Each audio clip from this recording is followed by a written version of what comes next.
SCP-1264. Object Class, Keter. Special Containment Procedures. SCP-1264 is located 75 m below the ocean's surface, one of the South Pacific at 48° 52.6 S 123° 23.6 W. It is to be held in place by 8 pairs of 10 kT deadweight anchors chained together and attached to SCP-1264. Mobile Task Force Gamma-6, aka Deep Feeders, will be tasked with performing bi-monthly examinations done by remote submersibles in order to inspect the integrity of the anchors and chain. 450 naval contact mines will be positioned around, over, and under SCP-1264. The mines will be placed 20 m from each other in order to sympathetically detonate in the event of a contact. Shipping lanes and aquatic anomalies, such as SCP-2467, will be diverted in order to avoid the containment area. Since detainment, SCP-1264 has exhibited no activity but still remains buoyant. TTT. Description: SCP-1264 is an amalgamation of once derelict warships and various pieces of flotsam/jetsam that have been adhered together by organic secretions. The main body of SCP-1264 is made of 5 World War II-era warships that were used as target ships as part of the Operation Crossroads atomic bomb tests performed at the Bikini Atoll in 1946. The following ships that make up SCP-1264 were confirmed to have sunk after the tests: USS Saratoga, CV-3 Lexington-class aircraft carrier, Nagato-class Doktoriadnaud, Prinz Eugen, Admiral Hipper-class heavy cruiser, USS Lamson, DD-367 Mahan-class destroyer, USS Apagon, SS-308 Belau-class submarine, various sections of a yard oiler, Yo-160. Survey reports of the wreckage performed at the Bikini Atoll in 1954 showed a number of sunk ships missing from the lagoon. In response, the U.S. Navy built and sunk several dummy ships in their place in order to cover up any evidence of the missing original ships. The U.S. government then initiated Operation Castle under the guise of nuclear testing, but was actually intended for the purpose of creating sufficient nuclear fallout as to make the Bikini Atoll area uninhabitable. SCP-1264 was first documented on January 30, 1959, 56 kilometers south of Cape Farewell, Greenland, when it engaged and sunk the MS Hans Hedtoft during its maiden voyage. SCP-1264 shows only moderate corrosion and damage, in contradiction of U.S. Navy records on the individual ships. The centerpiece of SCP-1264 is the aircraft carrier with several large jib cranes attached to its deck. The other ships are fastened to the sides of the centerpiece by means of hardened secretions. All of the ships are missing their superstructure or conning towers. Other flotsam and jetsam has been attached to fill in empty spaces between the ships and roughly makes up 12% of the SCP-1264's total mass. SCP-1264 is armed with various pieces of artillery, torpedoes, AA guns, and depth charges. However, only several pieces of artillery have ever been seen in use, which indicates that either the remaining are non-operational or there are insufficient resources to operate them. SCP-1264 spends most of its time underwater as a submersible. Above the water, SCP-1264 is capable of speeds up to 31 knots. SCP-1264 is maintained by a crew that has been designated SCP-1264-A. Each fit inside a U.S. Navy standard rubber diving dress and are equipped with a Mark V diving helmet and weighted boots. SCP-1264-A are headless humanoid entities closely related to sea cucumbers. See Autopsy report. SCP-1264-A are also connected by a flexible arterial cord roughly 90 meters long that is in turn connected to SCP-1264's interior. SCP-1264-A displays a deep understanding of SCP-1264's mechanical and electrical systems. SCP-1264-A habitually performs repairs and maintenance with what is available within their designated areas. SCP-1264-A are characteristically slow, obstinate, and exhibit no real intelligence of their own. SCP-1264-A also secrete a strong adhesive through their gloves that act as a waterproof sealant, binder, filler, and cement in order to maintain the structural integrity and buoyancy of SCP-1264. All of SCP-1264's steerage and weapons systems are operated by SCP-1264-A. In turn, SCP-1264-A is commanded by a single entity designated SCP-1264-1. SCP-1264-1's appearance is unknown, and the only physical evidence for SCP-1264-1's existence are the arterial cords that connect SCP-1264-A to the ship's interior. These cords are lined with strands of neural tissue that do not originate from SCP-1264-A.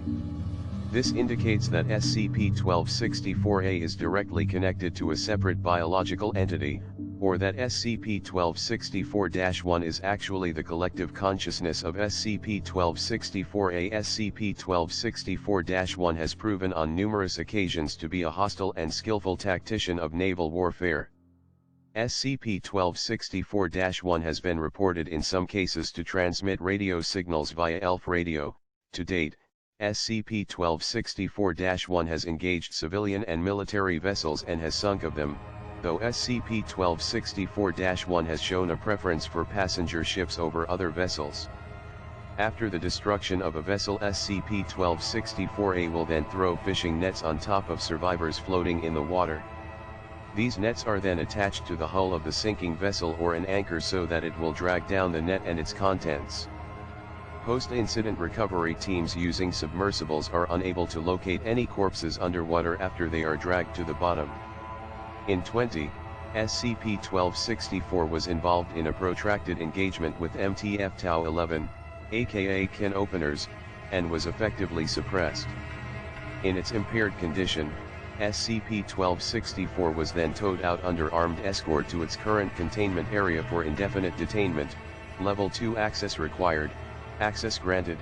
Partially recovered lower extremity of SCP-1264-A1, Autopsy Report 1264-A8, ID, BPD 110094-67F, Decedent, SCP-1264-A1, Age, N/A, Race, N/A, Sex, N/A, Length, 177.0 cm, Weight, 111.3 kg, Location of autopsy, Research Site 45, Autopsy authorized by Dr. W. Hermes, recovered post-incident, 1264-12D, clothing/equipment, Mark B diving helmet, standard U.S. Navy diving dress, rubber, weighted boot, external examination, multiple blast and fragment injuries to the chest and abdomen including amputation of one of the lower extremities. There are multiple penetrating fragment injuries of the anterior thorax. Bilateral symmetry is present in the physical appearance. 4 extremities branch out from the central body, 2 upper and 2 lower. The upper extremities branch out again into 4 smaller distal appendages. This allows the subject to operate inside the suit, by taking on a nearly humanoid form. History: injured by explosive munitions. Gross description: skin, a membranous epidermis and dermis are both present. A thin layer of calcified structures lies below the dermis and is made of isolated microscopic ossicles joined by connective tissue. Head and neck: head is totally absent. Mark V diving helmet is only filled with seawater and detritus. The open neck actually serves as the anus, expelling waste into the helmet. Skeletal system: an endoskeleton made of reinforced calcareous rods, plates, and bulbs provides upright support to the body and extremities. These structures are not true bones as they lack marrow, nerves, endostome, and periostome. Structures are held tightly in place by the surrounding radial muscles. Muscle tissue: tissue is dark brown in color and formed in a circular pattern around the endoskeleton. A water vascular system is present to allow elongation and introversion of the muscle tissue. Water is not actually used in the hydraulics but rather a chylomic fluid. Circulatory system: hundreds of miniature ampullae are present within the muscle tissues that pump the chylomic fluid. Phagocytic chylomocytes: somewhat similar in function to the white blood cells of vertebrates, are formed within the hemal vessels, and travel throughout the body cavity via chylomic fluid. The chylomocytes also seem to be responsible for carrying the hemoglobin, respiratory and digestive system. Oxygenated and deoxygenated chylomic fluid is circulated via the arterial cord protruding from the dorsal side. This cord is the body's lifeline for both oxygen and nutrition, similar to a fetus connected to the mother's placenta. Body cavity lacks gills and stomach. The cord directly branches off into the intestines and major vessels once inside the body. Nervous system, brain is completely absent. Nerve tissue stems from the thin notochord-like structure that is included in the arterial cord. Small eye spots are present on the distal upper appendages. Other comments: a system of interconnected glands fills the entire ventral thoracic cavity. These glands are responsible for secreting the specialized adhesive. Secretions are then pumped through the upper extremities and out the distal orifices. Other lab procedures: toxicology, photography, X-ray, microscopic examination, disposition of evidence, toxicologist, vitreous, fluids, lead investigator, clothing, equipment, morgue custodian, body. Note: items not specifically stored in the lab 62 vault are to be incinerated. Dr. W.H. Summary: body exhibits strong physical and anatomical traits with echinoderms, especially holothuroidea or sea cucumbers.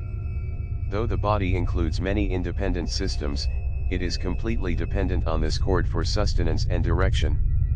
Control of the body is granted through the cord through some other intelligence, as it is evident how the neural pathway ends inside the body cavity but originates elsewhere. The body should be considered as a physical extension of this intelligence. This entity must be made of the same anatomical characteristics as SCP-1264-A1 in order to utilize and manipulate these extensions. This entity, if it is in fact a singular consciousness, would have to be extremely adept to handling an enormous amount of input and output signals simultaneously in order to manage all of SCP-1264-A. Level 2 access required. Error fill not found. Admin comment: content moved to secure server.